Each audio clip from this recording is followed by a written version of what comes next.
মধ্যপ্রাচ্যের কুখ্যাত জিহাদি সংগঠন ইসলামিক স্টেট বা আইএসআই এর ভারতীয় প্রধান সাকিবা নাচানের মৃত্যু হলো হাসপাতালে।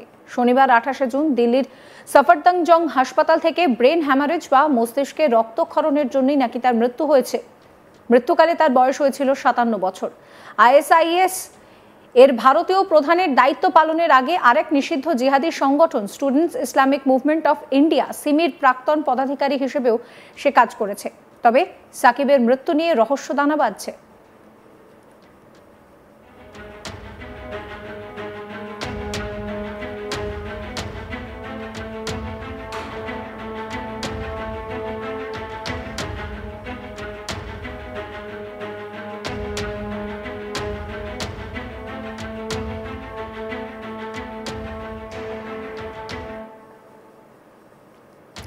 জানা গিয়েছে 2023 সাল থেকে তিহার জেলে বিচারাধীন বন্দী ছিলেন সাকিব। যেটা জানা গিয়েছে যে দিল্লি ও মহারাষ্ট্রে জিহাদি কার্যকলাপের তদন্তে নেমে এই সাকিবকে গ্রেফতার করে এনআইএ। মঙ্গলবার যেটা জানা যাচ্ছে যে হঠাৎই জেলের মধ্যে সাকিব অসুস্থ হয়ে পড়ে। সেদিন তাকে ভর্তি করা হয় হাসপাতালে, সেখানেই সে চিকিৎসাধীন ছিল। এরপর শনিবার চিকিৎসাধীন অবস্থাতেই মৃত্যু হয় তার। সফদরজং হাসপাতালের ডাক্তাররা জানান যে মঙ্গলবার হাসপাতালে ভর্তি হওয়ার পর নাকি সাকিবের মস্তিষ্কে রক্তক্ষরণ হয়েছিল। এরপর থেকে হাসপাতালের চিকিৎসকদের পর্যবেক্ষণে ছিল সে।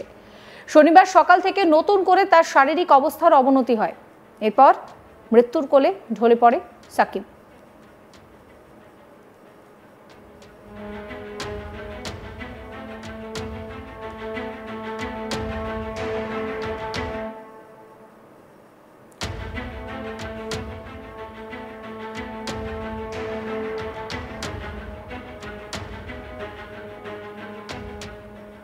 জানা গিয়েছে সাকিবের বাড়ি মহারাষ্ট্রের থানেতে। পুরো নাম সাকিব আব্দুল হামিদ নাচান। 90-এর দশকের শেষের দিকে যেটা জানা যাচ্ছে যে সিমিতে দক্ষ নেতা হিসেবে ক্ষমতা বেড়েছিল তার। যদিও এরপর 2001 সালে ভারতে নিষিদ্ধ হয়ে যায় সিমি। 2002 ও 2003 সালে মুম্বাইয়ে ধারাবাহিক বিস্ফোরণের ঘটনায় সাকিবের নাম উঠে আসে। এই জেহাদি হামলায় মোট 13 জনের মৃত্যু হয়েছিল। এই ঘটনায় গ্রেফতার করা হয় সাকিবকে। তার 10 বছর জেল হয়। 2017 সালে জেল থেকে মুক্তি পায় সে। এরপর 2023 সালে সাকিবকে ফের গ্রেফতার করে এনআইএ।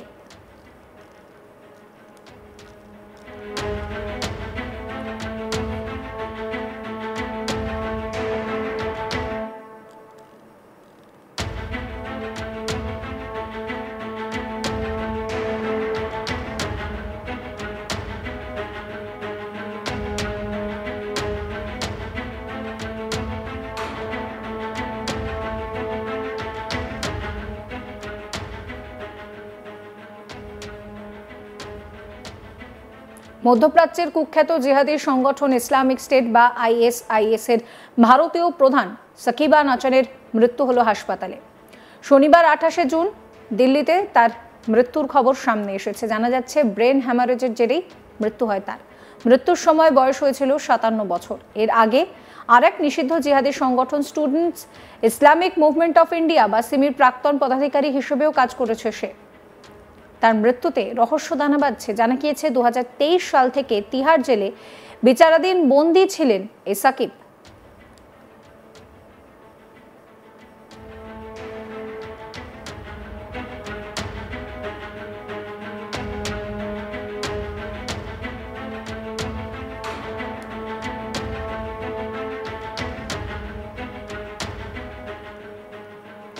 জানা গিয়েছে দিল্লি ও মহারাষ্ট্রে সে জিহাদি কার্যকলাপ চালিয়ে যেত এবং সেখানেই তদন্তে নেমে সাকিবকে গ্রেফতার করে এনআইএ। মঙ্গলবার জেলের মধ্যে হঠাৎ অসুস্থ হয়ে পড়ে সাকিব। সেখান থেকে তাকে হাসপাতালে ভর্তি করা হয়। সেখানেই সে চিকিৎসাধীন ছিল। এরপর শনিবার চিকিৎসাধীন অবস্থাতেই মৃত্যু হয় তার। জানা গিয়েছে যে মঙ্গলবার হাসপাতালে ভর্তি হওয়ার পর সাকিবের মস্তিষ্কে রক্তক্ষরণ শুরু হয়। এরপর থেকেই হাসপাতালের চিকিৎসকদের পর্যবেক্ষণে ছিল সে। শনিবার সকাল থেকে নতুন করে তার শারীরিক অবস্থার অবনতি হয়। এরপর মৃত্যু হয় তার। জানা গিয়েছে সাকিবের বাড়ি মহারাষ্ট্রের থানেতে। পুরো নাম সাকিব আব্দুল হামিদ নাচান।